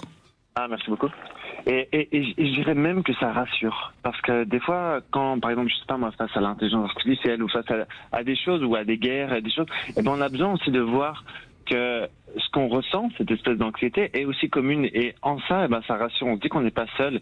Et puis oui, je trouve que c'est vraiment un chouette moment en tout cas. Et puis c'est vraiment très enrichissant pour nous comme pour les autres, quoi. Ah ben, vous avez l'air très heureux. Non, mais ce qui est formidable, vous voyez, c'est que de ce moment un peu particulier que vous avez rencontré ce matin-là, eh bien, vous en avez fait quelque chose. Ça a été créatif de votre vie, et vous en faites quelque chose, et vous retransmettez. Et c'est ça la vie, en fait. C'est que l'artiste, il fait une œuvre d'art, mais il l'a fait pas pour lui, il l'a fait pour que les autres en profitent. Le médecin, il fait des études pour pouvoir soigner les autres. Enfin, je veux dire, on est des êtres qui avons besoin d'être reliés, et on fait pas les choses pour nous. C'est ça, être humain, me semble-t-il. Et quelque part, voilà, sortir de ce statut de victime, c'est s'inscrire dans le collectif. C'est pouvoir se rendre compte que notre humanité dialogue avec toutes ces altérités autour de nous. Ouais, je rejoins Brigitte une fois encore. Eh ben, c'est un très beau témoignage que vous nous offrez, Arnaud. Merci beaucoup. Merci à vous. Et on fait une petite pause, on va revenir avec le sexo conseil du jour, identifier les messages que vous avez reçus en matière d'éducation sexuelle. Vous voulez parler à Brigitte Lahaie, 0826 300 300. Toute cette semaine, rendez Brigitte Lahaie Sud Radio, le sexo conseil. Alors, Samuel Doc, nous allons nous identifier aux messages que nous avons reçus dans notre éducation sexuelle, n'est-ce pas? Bon, bref, tout ça, c'est parce que on a tous reçu des messages quand on était enfant, par la société dans laquelle on a grandi, par notre culture, etc., etc. Et le meilleur moyen de se libérer des messages négatifs, c'est juste de les reconnaître quand ils ont été négatifs. Donc, c'est le propos de ce sexo conseil. Quelle a été votre éducation sexuelle? Comment vos parents déjà vous ont présenté la chose? J'adore ce terme, la chose, parce que déjà quand on nous présente la chose, ça part pas bien, parce que c'est pas une chose, ou ce ça, vous savez, le ça dont on parle parfois. Bon, donc déjà ça c'est la première chose. Ensuite, deuxième chose, la première fois, est-ce que c'est un échec ou un succès? Ça a son importance, vous êtes bien d'accord? Quand c'est un échec, c'est plus difficile. Ensuite, où on en est de nos connaissances anatomiques, parce que moi je vois bien qu'il y a encore beaucoup de gens qui sont pourtant adultes, qui font l'amour, mais qui ont des lacunes en ce qui concerne les organes génitaux et comment ça marche, qui évidemment au premier étage sont complètement perdus parce qu'ils comprennent pas. Qu'est-ce qu'on sait du rôle de la reproduction dans le désir, dans l'envie, dans la sexualité humaine? Quelle place joue notre culture, notre religion dans notre vie? Quelle place a la pornographie aussi dans notre existence? Quel est notre rapport à la masturbation? Est-ce que la sexualité, c'est plutôt un plaisir, un jeu, un besoin, un moyen de maintenir le lien? Vous avez 4 possibilités, là, il faut cocher une case. Enfin bref, qu'est-ce que vous faites comme différence entre le cœur et le sexe? Si on répond vraiment déjà bien à toutes ces questions, on va avancer sur sa sexualité. Qu'est-ce que ça me fait plaisir d'entendre ça, parce que la sexualité, c'est quelque chose qu'il convient de réfléchir, qu'on pense. Vous avez dit cette phrase, vous avez dit que notre premier organe sexuel, c'est notre cerveau. Et ça, moi, j'en suis absolument convaincu. Et quand vous parlez des messages, des discours qui nous ont été transmis, je pense que c'est aussi s'interroger sur comment est-ce qu'on a constitué notre imaginaire érotique, nos fantasmes. Le fantasme, ça se pense. Ça se pense. Comment est-ce qu'on développe nos fantaisies sexuelles? Ça, j'en sais quelque chose. Eh bien, ça se réfléchit. Toute une culture, tout un cinéma, par exemple, peut nous influencer. Vous voyez? Bien sûr. On garde des images fortes. Moi, j'en parle même moi concernant ma propre sexualité. on est marqué par toute une culture. On n'est pas seul dans sa sexualité. Il y a un monde qui s'exprime à travers notre sexualité. Mais oui, c'est très cognitif, ça s'est construit en fonction de tout ce qu'on a traversé, évidemment. Oui, donc merci pour ce sexo-conseil. Franchement, je pense que c'est un des meilleurs. Je ne sais pas, mais en tout cas, je suis ravie de l'apprendre. Et puis tiens, je vais vous aider justement à avancer dans le jeu de votre sexualité grâce justement à Lelo et à Sud Radio, parce que c'est le moment encore où vous pouvez gagner votre pack de 5 jouets, dont des accessoires Lelo. Lelo, c'est une très très belle marque de jouets intimes. Et si vous avez envie de gagner ce pack, eh bien vous envoyez Brigitte par SMS au 7 20 18 et l'un d'entre vous sera l'heureux ou l'heureuse gagnante. Steve, merci d'être avec nous. Bonjour. Oui, bonjour Brigitte, bonjour à votre invité. Bonjour Samuel Doc qui est avec nous. Oui, bonjour Samuel. Enchanté. Bonjour. Oui, oui, c'était donc, merci beaucoup de votre invitation. C'était sur les addictions. Oui, vous êtes aussi victime d'addiction? Alors, l'addiction, comme je disais à la dame qui m'a accueilli au téléphone, je disais que c'était des addictions concernant tout ce qui est drogue, alcool, tout ça, non, mais c'était beaucoup l'addiction, je dirais, par rapport aux autres, en fait. J'avais un besoin important, en fait, d'être tout le temps entouré. D'accord. Vous n'aimiez pas être seul? En fait, il y a une contradiction et là aujourd'hui j'ai 53 ans et en fait je m'aperçois que le travail est encore long, le chemin est long, comme on dit, le chemin de l'éveil est long, mais je suis plus en congruence aujourd'hui qu'avant. C'est bien, ça veut dire que vous avancez, vous ne restez pas sur place. J'essaie un peu tous les jours. Non mais parce que vous disiez que vous aviez besoin d'être entouré, mais il y a plusieurs raisons. On peut avoir besoin d'avoir sa cour pour être le roi. On peut avoir besoin d'être entouré parce qu'on n'est pas bien quand on est seul. Ça réveille nos angoisses. On a besoin d'être entouré parce qu'on a besoin d'être aimé. Enfin, vous voyez, il y a plein de raisons qui font que. Et ce serait quoi? C'était quoi chez vous? Alors en fait, c'était plus un besoin de reconnaissance en fait, c'est-à-dire que je recherchais chez l'autre, si vous voulez, ce besoin d'être pas connu, mais reconnu plutôt. En fait, j'avais beaucoup de mal à considérer mes valeurs et ce que j'étais. Donc oui, j'ai fait de belles rencontres et c'était vraiment C'était une réassurance narcissique, Samuel Doc, c'est comme ça que vous diriez? Oui, ce qui veut dire que quelque part dans cette dépendance, vous étiez victime, mais de vous-même. Oui, complètement. C'est-à-dire que, alors, c'est pour ça que je disais le paradoxe et la congruence, c'est-à-dire que je suis quelqu'un, aujourd'hui, c'est pas que j'aime être seul, mais la solitude, en fait, pas l'isolement, j'essaie de faire un peu la différence entre les deux. Vous avez raison. Je vis de façon harmonieuse, c'est pas que je pense, c'est que c'est ma solitude, en fait, vous voyez. En fait, je m'ennuie pas seul. Et donc, c'est pour ça que il y avait quelque chose qui allait pas trop, parce que j'aimais bien le groupe, mais à un moment donné, c'était trop. Je vais vous donner un exemple par rapport au fait que j'avais un besoin et moins envie d'être plus besoin qu'envie d'être avec l'autre et le groupe. C'est que je me suis retrouvé, c'est cocasse un peu ce que je vais vous raconter, bon c'est léger, mais je me suis retrouvé, j'avais beaucoup de mal à dire non, je crois que ça va ensemble. Et en fait je me suis retrouvé 2 fois, j'étais invité à une soirée, j'ai dit oui, et j'étais invité à une autre soirée, j'ai dit oui, en même temps, le même jour. Vous voyez ? Ah oui, d'accord. Voilà, ça pouvait aller jusque-là, de pas décevoir, de pas tout ça. Enfin, vous voyez, c'est assez profond. Et en fait, je me suis dit, mais t'as réellement envie d'être avec l'autre ou c'est vraiment un besoin? C'est pour ça que je me permets de proposer le mot addiction, parce que je pense que c'était le cas. Ah bah oui, on parlerait de dépendance affective, de dépendance, oui, bien sûr. Oui, j'en étais là en fait.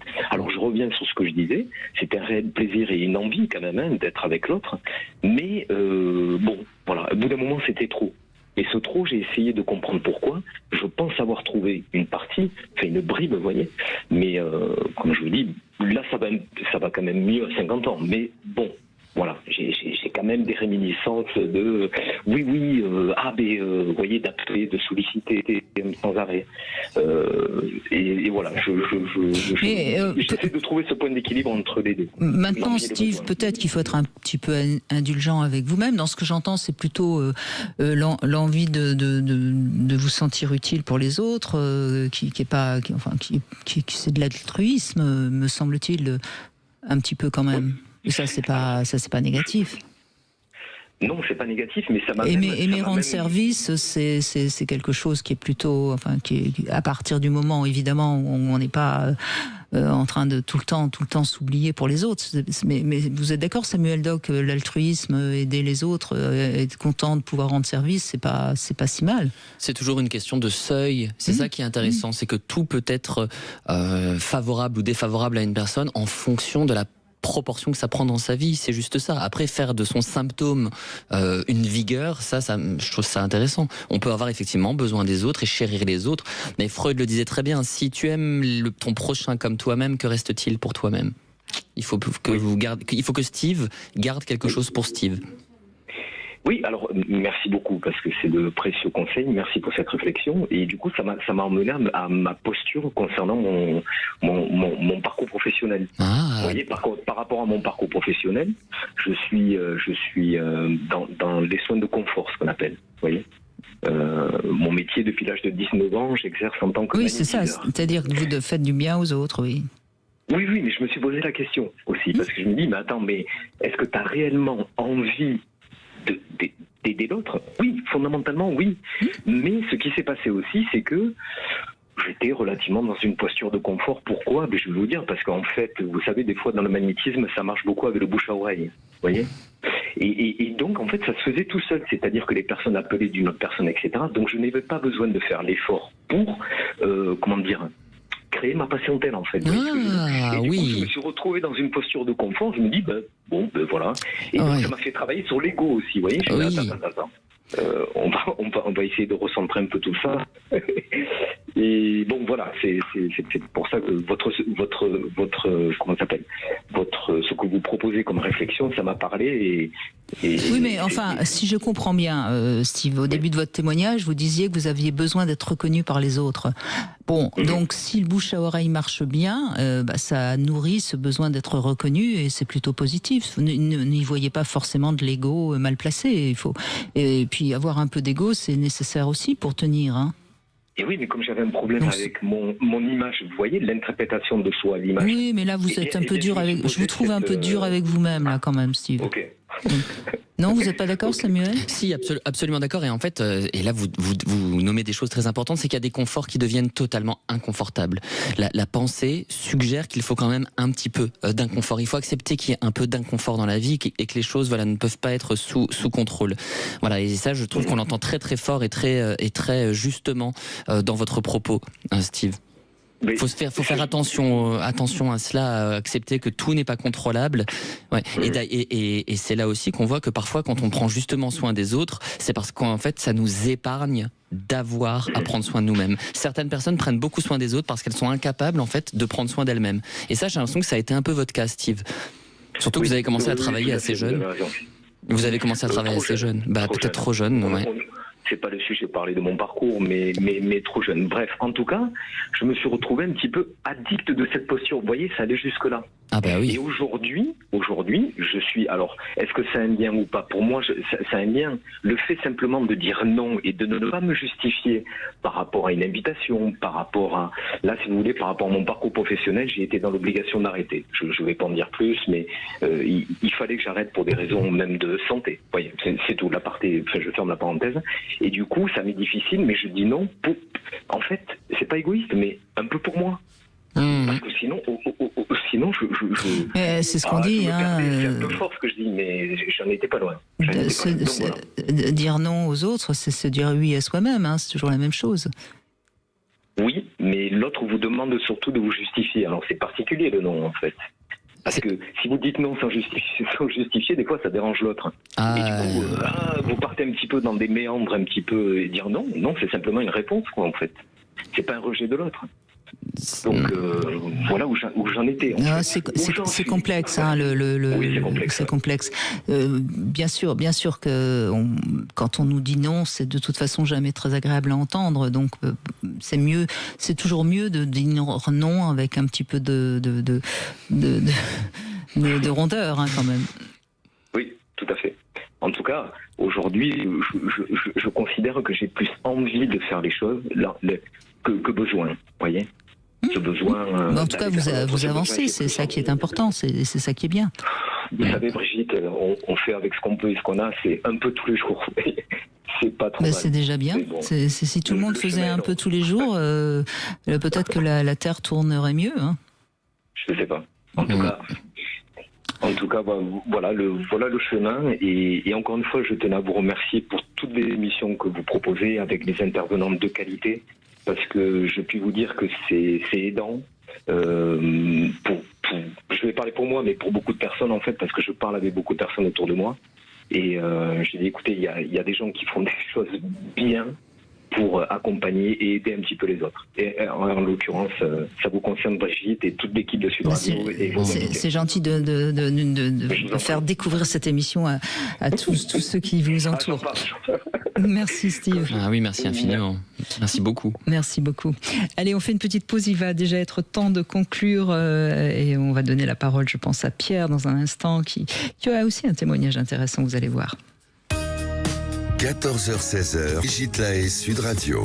Samuel Doc est avec nous et je rappelle ce livre Santé mentale, comment faire face, c'est aux éditions de La Martinière. C'est un petit guide pratique que je conseille à toutes les personnes qui sont dans le soin, justement. Ça vous permettra de faire la différence entre quelqu'un qui est malade ou qui vient pour se faire soigner, et puis quelqu'un qui est réellement en maladie mentale et qui a besoin à ce moment-là d'être suivi par quelqu'un qui travaille sur est-ce que c'est quand même c'est pas n'importe qui peut aider des personnes qui sont avec des problèmes de santé mentale. Exactement, il faut faire très attention à qui on consulte.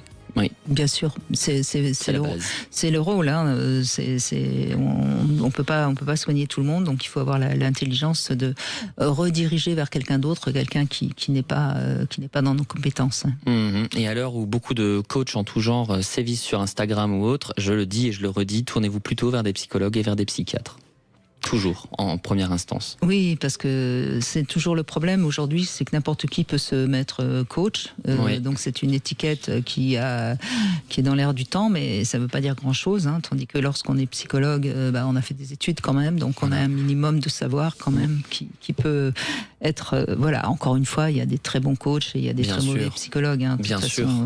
Oui. Mais c'est toujours pareil, hein, si vous ne vous sentez pas bien écouté avec la personne que vous avez rencontrée, c'est que c'est pas la bonne personne pour vous. Pierre, merci d'être avec nous. Oui, bonjour Brigitte, bonjour Samuel. Bonjour Pierre. De vous avoir. Eh bien, juste avant d'entrer dans ce que je voulais un peu raconter, je voulais juste rebondir sur ce qu'a dit la personne juste avant, que j'ai trouvé vraiment génial, parce que c'est quelque chose que j'ai vécu. Toujours pouvoir dire oui à soi et non à l'autre. Et avant, moi, je disais toujours oui aux autres et non à moi. Et c'est quelque chose que j'ai vécu pendant des années et qui m'a pourri la vie, littéralement. Parce qu'on oublie d'exister. Et pour le coup, j'ai trouvé ça génial parce que je me suis vraiment retrouvé là-dedans. Mais je le disais en début d'émission, c'est la journée mondiale de la gentillesse. Et je crois que là, encore une fois, ce terme, il est mal compris. Parce que être gentil, ça vient de gentilhomme. Chevaleresque. Ça veut être, ça veut dire être quelqu'un d'honnête, de bien. Mais ça veut pas dire oui à tout le monde et se laisser marcher dessus, quoi. C'est ça, exactement. Et c'est vrai que comme il disait à la fin, je dirais en fait on se fait bouffer en fait à force. Hein. On dit toujours oui, puis nous on s'oublie totalement et puis on oublie de vivre, d'être ce que l'on est et d'accepter ce que l'on est. Mais il faut aussi savoir que les gens qui nous demandent toujours quelque chose et qui nous donnent rien en échange, ce sont des profiteurs. Hein, ce sont pas des amis, parce que un ami normalement il peut demander bien sûr, mais il a aussi envie de donner. C'est pas, c'est dans les deux sens. Bien sûr. C'est ça. Et du coup, je vais enchaîner sur mon vécu. Allez-y. En fait, moi j'ai grandi jusqu'à mes 40 ans quasiment dans une éducation extrêmement religieuse. Donc parents religieux, grands-parents religieux, donc en évangélique. Voilà, donc assez strict. Donc j'ai vraiment été éduqué là-dedans, comme du coup mon ex-femme et les gens que j'ai pu côtoyer autour de moi. Et c'est ça qui m'a bercé en fait toute ma vie, jusqu'au jour où j'ai fini par divorcer. Mon ex-femme était aussi dedans, je précise. Et en général, quand on est très très marqué par une religion quelle qu'elle soit, on doit épouser quelqu'un de la même croyance, sinon ça marche pas. C'est ça. Et le jour où du coup on a divorcé, après j'ai tenu encore quelques années, et jusqu'au jour où c'était trop pour moi, parce que du coup je pouvais rencontrer personne d'autre, je pouvais pas me remarier ni quoi que ce soit, et c'est très difficile. Et du coup ce que je voulais dire un petit peu, c'est voilà, c'est pas parce qu'on va grandir dans un modèle qu'on est obligé de le suivre jusqu'à la fin de sa vie. Et là j'ai dû revenir, je me suis dit oui à moi, je me suis dit d'abord moi et après les autres. Et pour le coup, je me suis dit oui à moi pour vivre la vie que j'avais envie de vivre, de pouvoir rencontrer quelqu'un d'autre, m'y autoriser, et de nouveau accepter que je pouvais être heureux de nouveau, et pas passer ma vie en célibataire jusqu'à la fin de mes jours, ce que j'aurais dû suivre si j'étais resté là-dedans. Ah oui. Ouais, très beau message, très très beau message, invitation au désir, invitation à la liberté, à être soi. Et c'est vrai que la religion peut parfois être un appui, mais c'est aussi parfois un énorme carcan, n'est-ce pas ? C'est ça, exactement. Alors, je remets pas tout en question parce que ça m'a appris des très belles valeurs. Donc ça, c'est ce qui m'a construit, c'est ce qui fait ce que je suis aujourd'hui. Mais par contre, aujourd'hui, j'ai fait la part des choses. Oui, mais faut garder les valeurs qui vous ont permis de vous poser et ensuite trouver vos propres valeurs et faire la part des choses et faire le tri. Mais évidemment que c'est pas. Moi, j'ai rien contre la religion. Elle est ennuyeuse quand elle est trop dogmatique ou qu'elle donne des conseils trop stricts qui nous empêchent de nous réaliser nous-mêmes. C'est ça, exactement. En fait, toute notre ligne de vie est conduite avec des dogmes et tout ça. Si on fait pas ça, voilà, on ira en enfer, patati patata. Alors qu'en fait, aujourd'hui, moi, j'ai pris du recul par rapport à tout ça, quoi. Je dis pas qu'il faut aller voler tout ça, ça vient de tout ça. Il y a des valeurs, voilà, qui sont tout à fait justes. Mais il y a des fois, je pense que ça va beaucoup trop loin. Et du coup, la religion, je dirais, domine notre façon d'être. En fait, on n'a plus le droit d'exister en tant qu'être humain, mais on doit exister à travers des dogmes. Oui, enfin c'est le problème de la croyance, c'est-à-dire que la religion ne devrait pas être une croyance, c'est un guide, ça devrait être un guide spirituel qui donne donc des, enfin je veux dire quand on regarde les 10 commandements, c'est quelque chose qui devrait même être, enfin c'est très laïque finalement, ça n'a rien de, mais après si c'est trop dirigé vers une morale et qu'on n'a pas le droit de rien faire d'autre que de rester dans une sorte de ligne très très stricte, évidemment qu'on ne peut plus être soi-même, ça c'est sûr. C'est exactement ça. Voilà. Et moi, du coup, mon ex-femme, elle avait quitté l'église en 2007 ou 2008. Donc, ça a été très, très dur au départ, tout comme pour moi, parce que du coup, on perd un peu nos repères. Pareil, j'ai des amis qui sont sortis aussi après et qui ont, eu beaucoup de mal, du coup, à se reconstruire après. Mais ce que j'aimerais pouvoir dire à tous ceux qui sont là-dedans, c'est que c'est pas impossible. À partir du moment où on va se donner notre chance, on va se dire oui à soi, on va s'autoriser à exister par nous-mêmes, alors on va pouvoir y sortir. Mais c'était quoi comme religion ? Évangéliste. C'est pas les pires, pourtant, a priori. Non, c'est vrai, il y a pire. Non, mais est-ce que c'est pas un problème de tolérance, en fait ? C'est toujours pareil. C'est que normalement, on peut avoir des croyances, mais la tolérance, c'est d'accepter que l'autre sorte un peu de nos croyances. Oui. Alors, ça fonctionne bien dans les courants, je dirais plutôt pentecôtistes, qui sont un peu plus cool. Moi, là où j'étais, c'est la Bible, de A à Z. Respect total. Oh oui, alors bonjour. On a un cadre. Littéralement, on peut pas en sortir. Oui, je vois, presque un catéchisme, on pourrait dire. Ouais. C'est ça, mais appliqué et vécu. Oh, bonjour le plaisir. Ouais. Ah ben, il y en avait pas. Il y en avait pas, c'est pas... oui, c'est même dangereux parce que c'est aux antithèses de ce qu'est un psychisme humain tendu vers l'autre, vers la chose sexuelle, émotionnelle, amoureuse, vers un esprit humain. C'est complexe, on peut pas l'enfermer dans un dogme comme ça avec des textes à étudier en permanence. Enfin, il y a quelque chose comme ça à rebours de la psychologie humaine, dans ce que vous décrivez. Ouais. Mais vos parents, ça y est, vous avez pas de problème avec eux, vous arrivez à communiquer Oui, alors aujourd'hui, il n'y a plus de soucis. Quand au départ j'ai décidé d'arrêter, c'était très compliqué. Il a fallu mettre beaucoup de distance, il comprenait pas et c'était vraiment compliqué. Pour vous donner juste un petit exemple, donc j'ai rencontré quelqu'un en 2015, donc là j'allais encore à l'église à ce moment-là, et le jour où je leur ai dit, du coup je m'étais autorisé à rencontrer quelqu'un, mon père il s'est effondré en pleurs. Ah bon? Oui. J'étais complètement sorti du chemin et que c'était pas possible, quoi. Et c'était une femme? C'était une femme. Parce que si ça avait été un homme, vous auriez eu encore plus de soucis. Vous auriez été lapidé. Oui, carrément. Je t'ai déshérité, même si pas je après ça. Mais... en tout cas, vous avez de l'humour, ça fait plaisir. Oui. Vous sortiez du droit chemin, c'est ça. Hein, oui. Et il vous reconnaissait plus parce que vous sortiez du droit chemin et il avait l'impression de perdre son fils. C'est que son fils était perdu surtout. Oui, c'est ça, exactement. Alors que non, vous vous étiez trouvé. Et moi, je trouve que votre témoignage, il est incroyable parce que vous avez fait preuve d'un courage pour être vous. Et justement, pour refuser ce statut de victime, franchement, vous nous offrez, je pense, le témoignage qu'il fallait pour cette émission, parce que c'est vraiment, ça donne de l'espoir. Moi, j'ai accompagné des personnes en thérapie qui étaient pris à la fois parfois dans des choses religieuses, parfois dans des mouvements sectaires, et je vous assure que là, votre témoignage va être entendu par des personnes qui ont peur d'être dans des conflits de loyauté, qui ont peur de se faire rejeter par leur famille. Vous dites, ça vaut la peine d'être soi, ça vaut la peine d'aimer et de suivre finalement la meilleure Bible qui soit, celle de notre cœur. C'est exactement ça.